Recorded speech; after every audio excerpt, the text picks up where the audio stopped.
everybody? Tonight I'm actually going to go to AEW Double or Nothing at the Louis Armstrong Arena in Queens, New York. As some guy who lives in New Haven, that's really not that far from me, so I don't have to take a plane across the country. And speaking of which, I got perfect attendance so far this year. I've been to Revolution and also Dynasty, and I just bought my tickets to Forbidden Door, really. So, for the pay-per-views I'm attending, really. I hope I can do a perfect attendance year. And I'm also proud of AEW because I really feel that they're being very experimental this year. And I also feel that they're trying to be less predictable because, especially with Darby Allin being our champion, they usually have super long title runs, but for him to just be champion out of the blue and do what he's doing just feel very, very unpredictable. And then definitely this is a very, very important show for AEW because it sets up a lot of things. They just sold out the 14,000 seat venue, and they really have to make sure the fans, have their socks knocked off. This has to be something where it shows that they can do a lot of great things in New York City. The next thing is that they're having the Owen Hart tournament start tonight. So, you got to make sure you have the right man and the right woman to win this tournament because this does impact the main event of All In at Wembley Stadium. They only sold 20,000 seats so far. It's an 80,000 seat venue. They have to have something. They have to have the right people to make sure, they're doing at least, 60, 70, or 80,000 there. So definitely this is a really, really big night to say, is their WrestleMania level show going to be good or is it going to be the shit, really? I'm Rick James, bitch. Enjoy yourself. Definitely there's a lot of concerns tonight about AEW Double or Nothing. The first thing is that there's 12 matches, and I'm not really a fan of AEW having way too many matches. I'm really predicting it's going to be 12:30 or around 1 a.m. when everything is done.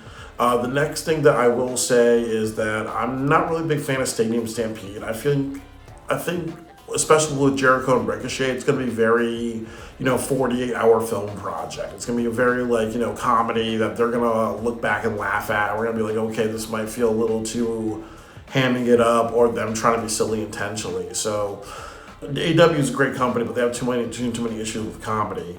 The main event is also very controversial because there's a lot of people saying that if MJF loses and gets his head shaved, that's going to assassinate his character. It's going to make him look too dumb, man.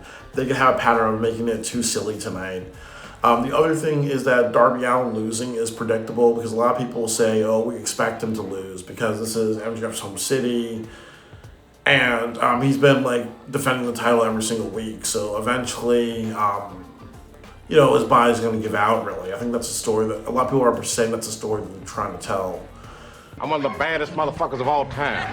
One of the best singers, one of the best looking motherfuckers you've ever seen. So I always like to let my fans and everybody know what's been going on with me the past couple of weeks. It's been very, very crazy in my life.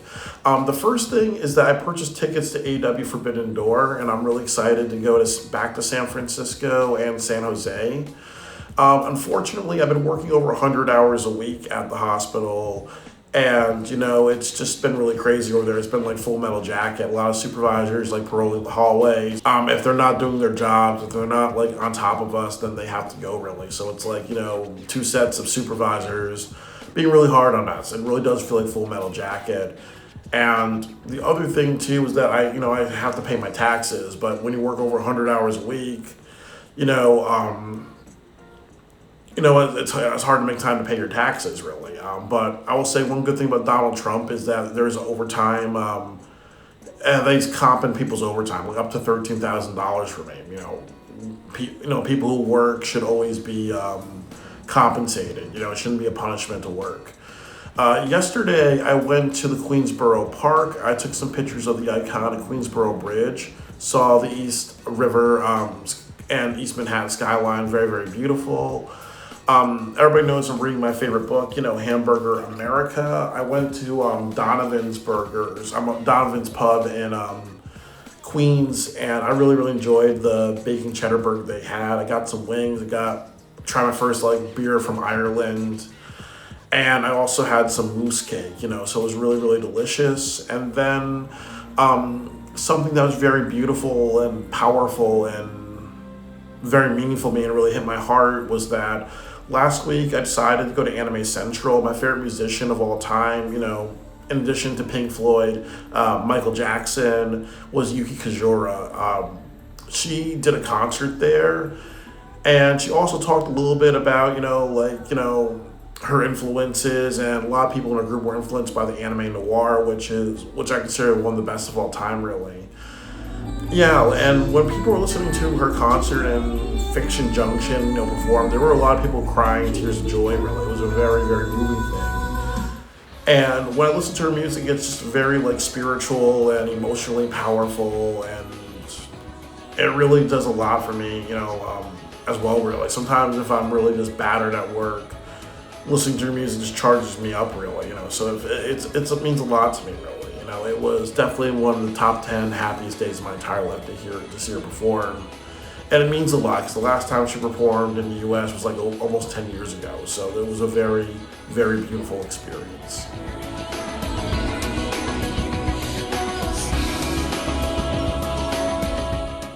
So to get back to AEW Double or Nothing, there's things I'm looking forward to tonight. I'm looking forward to Okada and Takeshita. Those motherfuckers put on a really great match. I really want to see, them get past their feud because it's been drawn out for, I think, almost a year and a half or something like that. It's the same thing with FTR and Edge and Christian. They've been feuding for 13 months since Dynasty last year. I want just an end result and Edge and Christian to win, because I also think that the tag team division has been suffering a lot with FTR in charge. FTR just does a bunch of dumb and funny comedy. They're not really feuding or elevating other people, really, so it's time to make a change.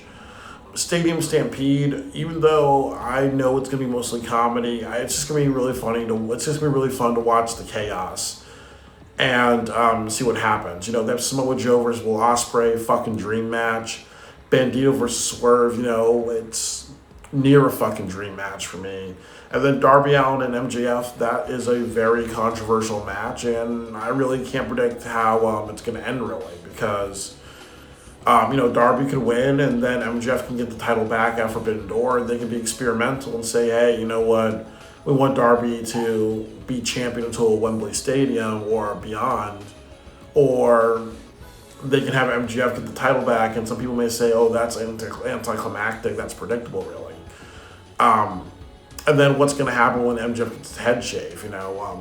Is it going to be, too hammed up, or is it going to be something that, could lead to a good story and motivate people to want to see Wembley Stadium, the biggest show of the year, really? So there's a lot of things with this show that are really intriguing, that are really consequential for the company, and also just mostly very, very exciting.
From AEW Double or Nothing, and I do have to keep my voice down because I'm in an Airbnb and I gotta be considerate of other people here. But I do want to say that this was definitely one of the best AEW shows that they ever did, and I also will say that they really just said, hey, we got 14,000 people, we have to make sure that this really, really, really fucking hits all marks, really.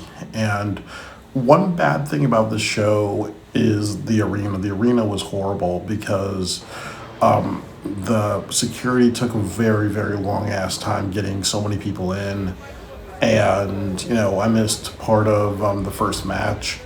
And also, too, it was a little dangerous leaving because what happened was that, when you go to Arthur Ashe Stadium or that area, they shut off, they block off some of the subway entrances and exits, so that way not a lot of people are able to leave in certain parts. So what happened was that there were a lot of people having to climb over guardrails and everything like that to get out, really, because when we were walking, there was a huge group of people just standing looking at the wrestlers, and there were a huge group of people like being like, hey, you know what, I gotta get home, whatever, really. The show ended at 12:15, but it's 12 minutes away, and I'm like here, and it's almost 1 a.m. It's almost 2 a.m. really.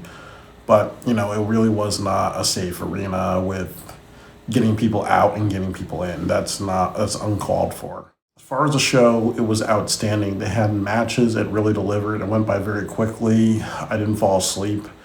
I really feel like there were so many wrestlers that actually just stepped up to the plate tonight. And what I would also say before I start is with AEW, they do a lot of things the same, but I think that they have a lot of wrestlers that are relied upon to just do really, really great stuff. And I think when those wrestlers really step up, you have a really, really great show. I would also say that one of the big things that I liked was that I didn't go to the pre-show, so I missed out on 3 matches. So it was ultimately not like 12 matches, it was 9 matches, which is more breathable for me. So I'm not going to talk about all the matches. I'm going to talk about the matches that I liked. So Cage and Cope versus FTR. So this was a really good match, great opener. It was a very violent match. There was like people getting hit with cinder blocks, pliers, fire, Stokely being put through fire, and just a lot of like carnage and chaos. And I really like how they had this match be more violent and gritty, but the Stadium Stampede was a little bit more like comedy based.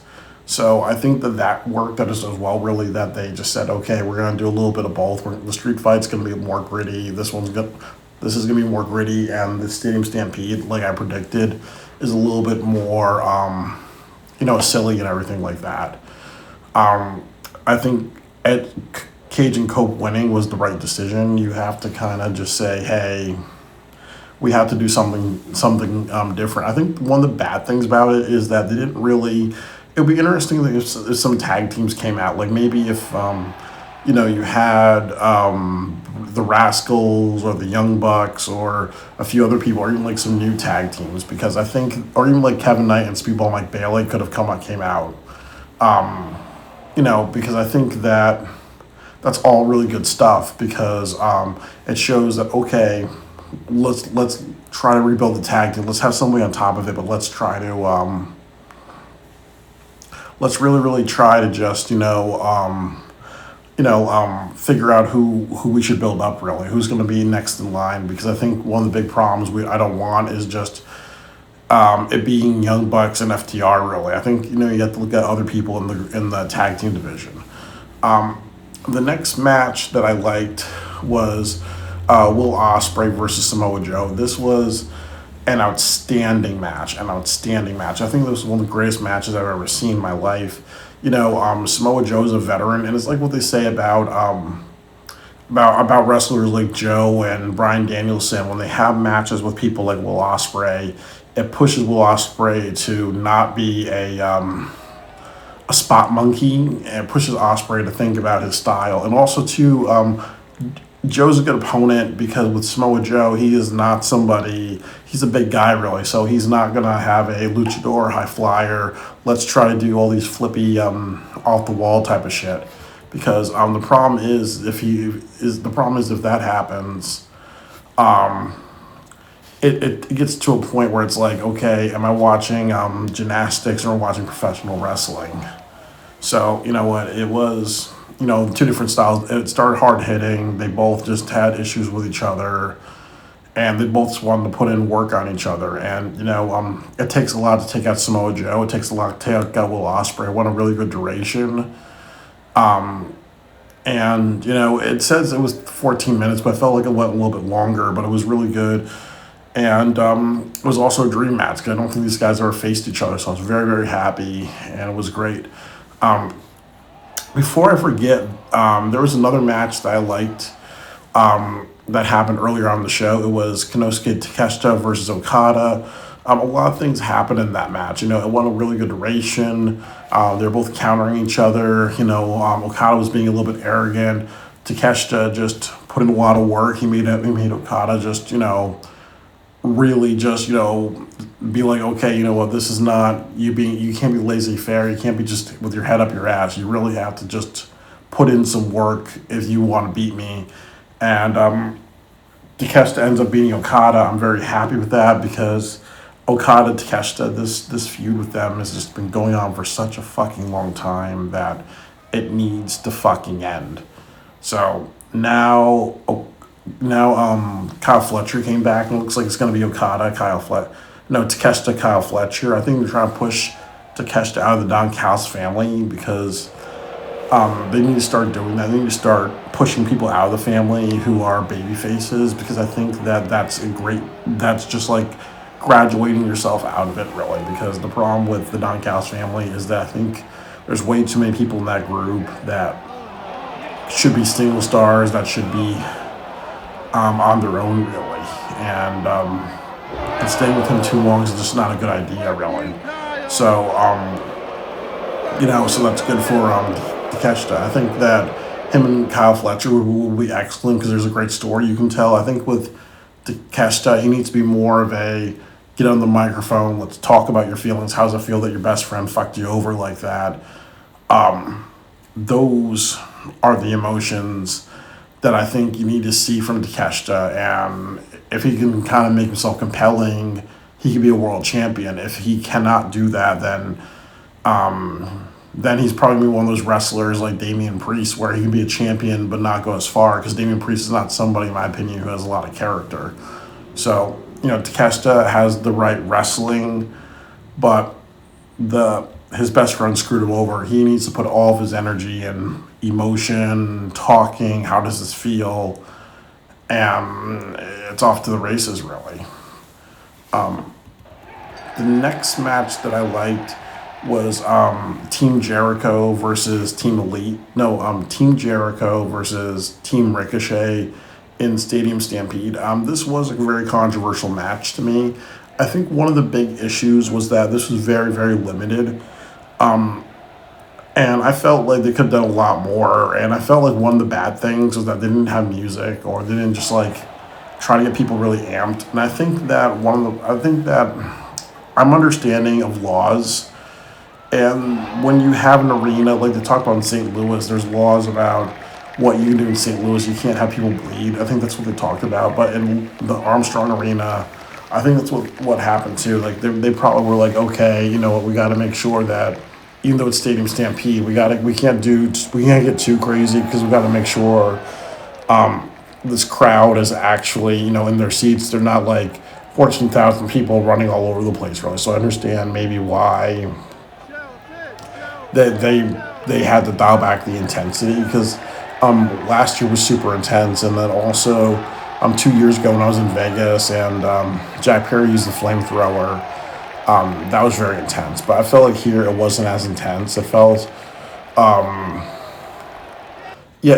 also I think that this is also another problem with AEW. A lot of it was very, very repetitive, because Jericho threw tennis balls in the ring, and then he was like throwing people on top of that. We've seen him do that before with croquet balls and other things like that in the past. Jack Perry tries to hit somebody with his car, with his school bus. We've seen that.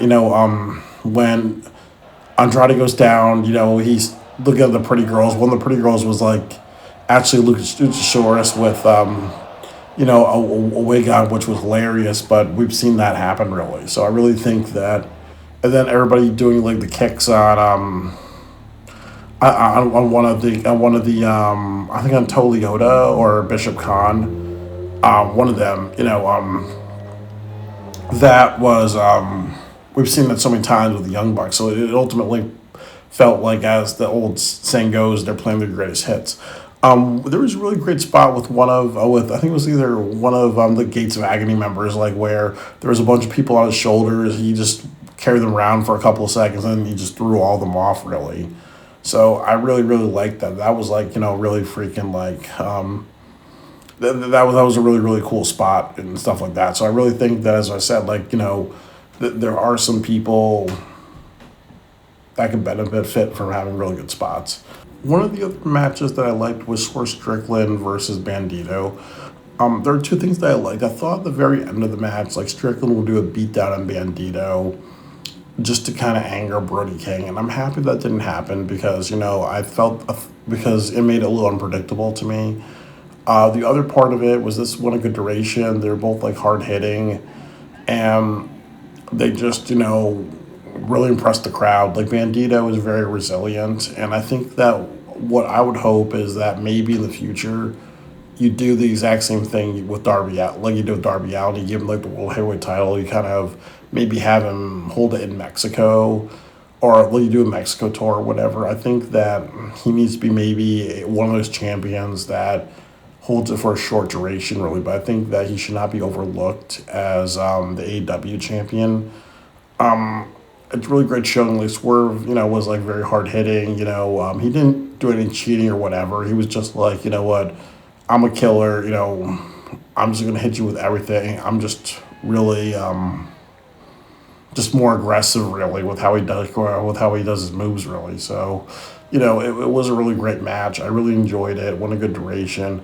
The next match that I really enjoyed, and it was the main event, was MJF versus Darby Allin, and this was a very interesting match because what happened at the very end of the night was, and I'll talk about a little bit later, was Kevin Knight turned heel, and I'll talk a little bit about that in a couple of minutes. But it was a good match. MJF was hitting Darby Allin with everything because he knows that Darby Allin has like might be a masochist. He might have like a strong pain tolerance, and Darby Allin's somebody that you have to throw a building. You got to hit him with a building to knock him down. Like he's like a pit bull, really. You need to put everything. He's maybe he's like a pit bull. He's a smaller guy, smaller body, but it takes a lot to take out some pit bulls. So he's kind of like that. Darby Allin, hit MJF with coffin drop, scorpion deathlock, sharpshooter, other things like that. Really just honoring Sting. And I think the other thing about Darby Allin is he kind of knows how MJF works. So each time MJF tries to cheat or act dastardly, Darby Allin's like, okay, I know how you work. I know how your bullshit card works. So they both knew each other very well. And to me, this was a beautiful match because this showed that now you have two wrestlers of your original four pillars that are main eventing a pay-per-view. That's a massive accomplishment, even though it took like 7 years. I also feel like Darby was wrestling like Darby does, really. Like, there's spots where he did coffin drops. He missed a couple of times. He hit the ring apron. He did a coffin drop off of a scaffolding onto MJF through a table, and MJF wins at the end of the night, really. So I want to talk about that. First of all, I think MJF winning is playing it safe because I think him getting his head shaved is a very big risk. Because there are some people that say, oh, well, you know what, there's too much comedy and silliness, or you're assassinating your best character, or you're kind of spoofing Vince McMahon versus Donald Trump, hair versus hair. So those things, are reasons why that's not good. It's safe to put it out MJF, even though it's a little predictable because the story they were telling is what the story the story that they were telling was a predictable story that Darby Allin, because he pushes himself too much, and he does too much and he gives up title matches, he kind of puts his life in hard mode by doing too much. There are times when, you just you meet your match really. It's just like when I work. Like, so there's some days I work like 100 hours a week, and then I may have nonstop, problems on one day really, because the problems would be, very busy areas of the hospital, or very busy assignments, or assignments that are overwhelming, or people that just drive me crazy really. So it's the same idea that sometimes when you are a person like Darby Allin, where you do too much or you challenge yourself too much, sometimes you're not going to win every challenge when you forget, and you easily forget when you're always winning and stuff like that. So he probably just didn't. He just. It made sense really. That he just it just made sense really. Like, you should have had more of a strategy when you beat MJF. Like, say, hey, maybe I'm not gonna do a match every single week because I know my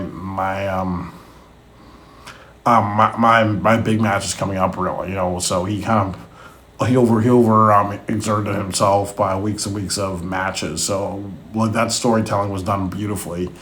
And then what happened after that was that when he got stretchered out, Kevin Knight attacked him, and I'm a little concerned about this because I think it's good that Kevin Knight turned heel because he's listening to Swerve, and Swerve says, hey, you need to be a killer. But I think one of the bad things is that Kevin Knight should be in the Owen Hart tournament. So what would happen if he won a match in the Owen Hart tournament tonight, and then you main evented, and then this happened, and then you could have Kevin Knight versus Will Ospreay as the finals. Like, I think that would have been better because Kevin Knight's done a lot. I think one of the big problems is Kevin Knight's the TNT champion, so attacking a former world champion, it's like, then why is he holding that TNT title really? That kind of doesn't make any sense, because I think he's trying to make an impression to MJF. He's trying to make an impression to Swerve and other people by saying, I'm going to be a killer as well, really. So I kind of wonder, why is he doing this? And if he's doing that over the TNT Championship, it doesn't make sense. He's already holding it. It makes sense for him to say, maybe I want to show enough of myself, and when I feel ready, I'm going after the World Heavyweight Championship. Or maybe one of his goals is to is one of two things. One of his gols could be trying to get into the Casino Gauntlet at All In, so that way he can get a heavyweight championship shot. And then there's also a rule that they have at All Out that the tradition's usually the TNT champion versus the world champion. And then maybe Kevin Knight says something like, my goal is to do whatever it takes to make myself the world champion, to make myself the TNT champion until I'm All Out. And then also he says, we're told him to be a ruthless killer, and I think like a killer, and that's why he did that, and he wants to show that he's dangerous. And then you can set up Darby Allin versus Kevin Knight for the TNT Championship at Wembley Stadium. I think that works as a match with what's being set up right now. Even though they already had like maybe one or two matches already, I think a third match would be okay. But when I think about the show, I paid $130. It was well worth it. I really enjoyed myself. I had a great time. I am going to go to the San Jose show, so definitely, it's a little after 2 a.m. right now, so, I just got to edit this video. Unfortunately, tomorrow, I'm working 14 hours, so I got to edit this video, get maybe like some sleep, and then, go back to Connecticut, be up for 14 hours, and then, sleep on Tuesday, really, so it's just, it's a lot, really, but, I really enjoy, this, it was a lot of fun going to, the AEW show, and I want to go to more of these, this was a really great one. A lot of people really stepped up, and I really appreciate it. A fan can really sense when when a company wants to do bigger and better. They had 14,000 people and they gave a fuck that they had 14,000 people.